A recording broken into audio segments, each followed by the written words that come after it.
Hey guys, welcome to yet another episode of the Hangout with Charles podcast. You know this is the place to be. It's the place for Christ, community fellowship, and just it's your favorite host, Helen Charles. And if you're here for the first time, welcome. Returning to the podcast, welcome back. I'm super glad to have you here. This is the second episode for the season, and it's the birthday edition. It's titled 30 and Everything in Between. So that means I'm 30. I'm actually recording this on my birthday, so I'm actually 30. Welcome to the third floor, as they say. I'm getting old, but that's not the gist. So say a prayer for me today if you come across this episode. Pray that I abide. As always, I hope your time here is well spent and you can pick one or two lessons. You can find me on Anchor, Apple Podcasts, Google Podcasts, Spotify. Just search for Hangout with Charles. Please get your wine, water, juice, tea, get something to drink, get your earplugs and listen. I think I started looking forward to turning 30 in the few months before that date. So prior to 30, I've been filled with trepidation. Like I'm 30 and there are still a lot of loose ends and things are not as settled as I might like them to be. But this reminds me of a song that I listened to by Mr. M and Revelation. And it was something about counting your blessings and naming them one by one. And you would see and it will shock you as to what God has done and where He has taken you from. And why you might not be where you want to be, you have moved. And that's the truth. I have moved. It might not be in leaps and bounds. I may look like it's still crawling stages, but I have moved. I'm not the same person that came into 2022. And when Abba gave me a word for 29, it was that He would rejoice over me. And to be truthful, some days I don't see the rejoicing. I don't even see reasons why Abba would rejoice over me. Because my life is a mess, or my life has been a mess. I'm struggling with addiction, struggling to stay on the right path, struggling to pray, to walk in faith, to trust, not to doubt, to hold on to God, to believe that the God who created me, the God who loves me is for me, that God wants the best for me, that God is absolutely working everything out for my good. It's been hard to trust. And as I was telling my friend Seals, that a lot of things that I know are just head knowledge. They are yet to move into heart knowledge. They are yet to sink into my heart and take root in my heart for me to truly, truly know that God is for me. And for the last couple of months, I've been faced with a couple of choices in terms of relationships and the need or the desire to get married. And just at that phase of my life. And I've met people, for someone who is such a homebody, I've met people. And Sales has to remind me, consciously remind me to slow down. Helen, slow down. Don't run, don't go jumping into conclusions and assumptions. Just slow down and let God do His thing. And now I literally have to remind myself that God is working even when I don't see it. Now, nowadays, when I find myself trying to run on my own strength, I tell myself, slow down, Helen. Trust God. When the Delphinator put up her engagement pictures on Instagram, she talked about praying that if God could show her who was not her husband, then He could show her who her husband was. I really wanted to do that, but fear is such a strong chokehold. And I wrote in my journal, I was going to say it. I was going to ask God for that, but I didn't. But the prayer that I prayed was that God knows me. He knows His spec for me, or the kind of person that He wants for me, the kind of person that would make my life blissful, that would make me a princess befitting for my King and Father. And I asked Him to be led that what I desire as well. So let His desires be my desires.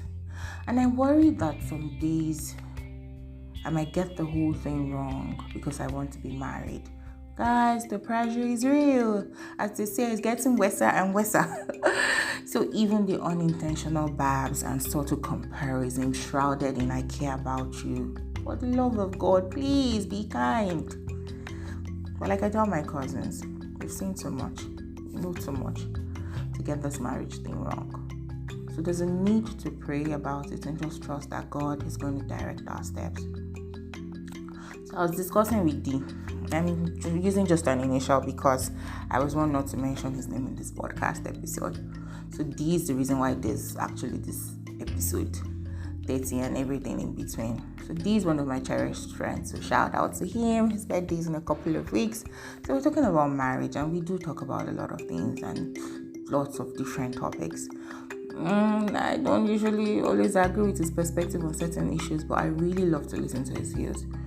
And I find myself asking these salient questions. Why do I want to get married? Why do I want to have kids?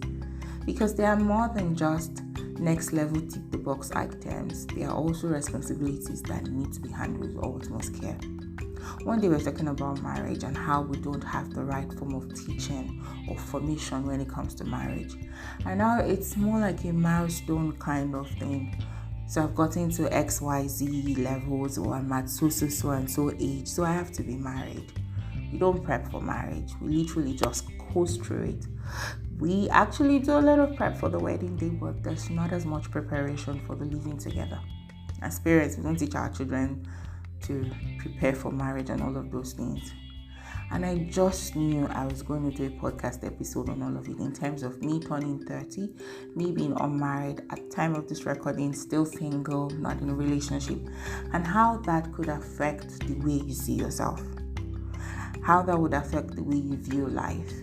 I literally have to remind myself that, babe, time is not passing you by. So one day I was reading my confessions of marriage, and that day I was really down because there was this guy I was in talking stages with, and he was being inconsistent, entering and exiting my life at will. Sorry if you listen to this podcast and you think you're the one I'm referring to. Call your shading piece because you stressed me. That is what it is. So it's going to match energy for energy. I was going to take it slow and all of those things, but I was always doubting myself. That Aisha, I'm not jumping into conclusions, try to be patient, try to be more understanding, and all those things we tell ourselves when we see the red flags, but hold out that things will change. And I think that behind everything, beneath all of those feelings, like I would tell sales, is fear. Fear of starting over. Fear that time was passing me by.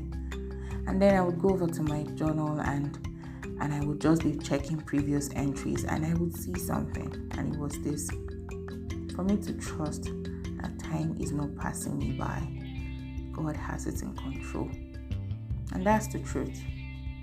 The truth that I need to let it sink in. The truth that you need to let sink in. Time is not passing me by. Time is not passing you by. It might look like you've not achieved everything you want to achieve, although your life isn't following what you have as a defined path that you're going to go through from A to Z. But Romans 8 verse 28 says that all things work together for good. Everything works together for your good. So every detour, every hill, every valley, every mountain would only serve to bring you to where God has planned for you. And God loves you, single or married. God really loves you.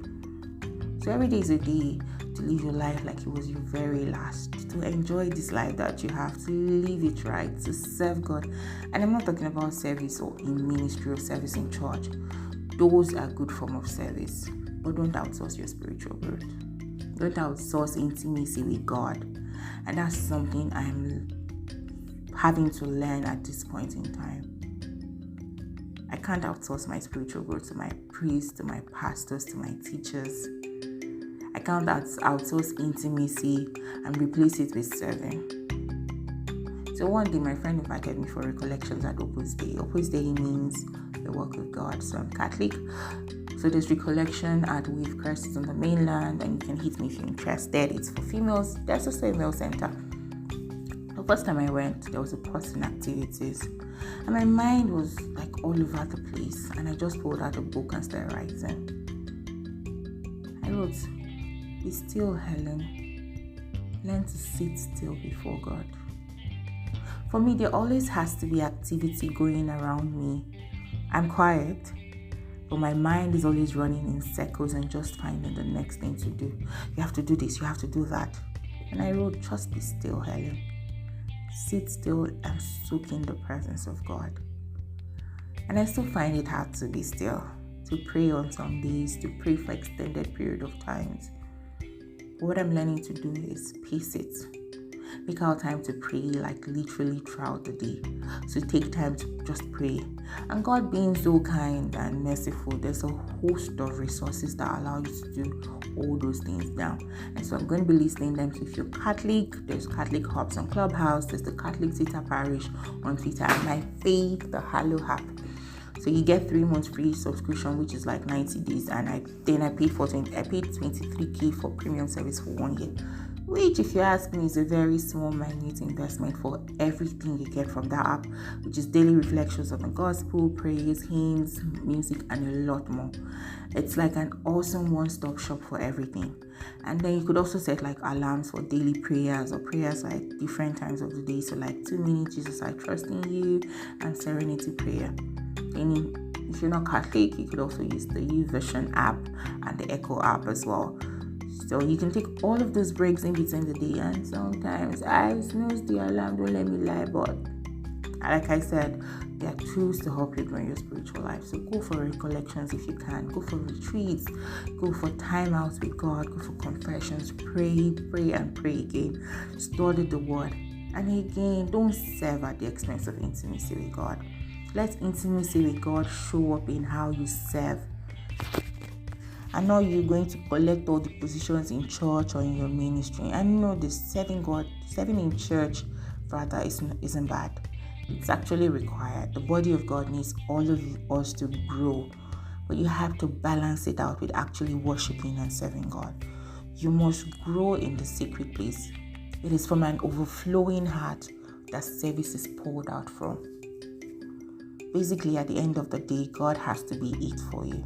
He has to be first for you. He has to be everything that is important for you. So sometimes I have fears, I have worries. I deal with anxiety a lot. Not the jittery kind of anxiety, but I'm always worried that my life is just not turning out the way I want it to be. But in all of these things, God is still God. So when I asked God for a word for 30, it was this: be still and trust me.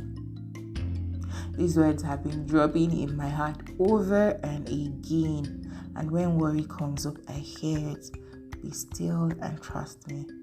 I was speaking with Sales. Sales is my person. Like, she's literally Abba's blessing to me. About how hard it was to just be still and trust, because waiting is damn hard. And she said, since that's what Abba says, we'll do it. No hesitation.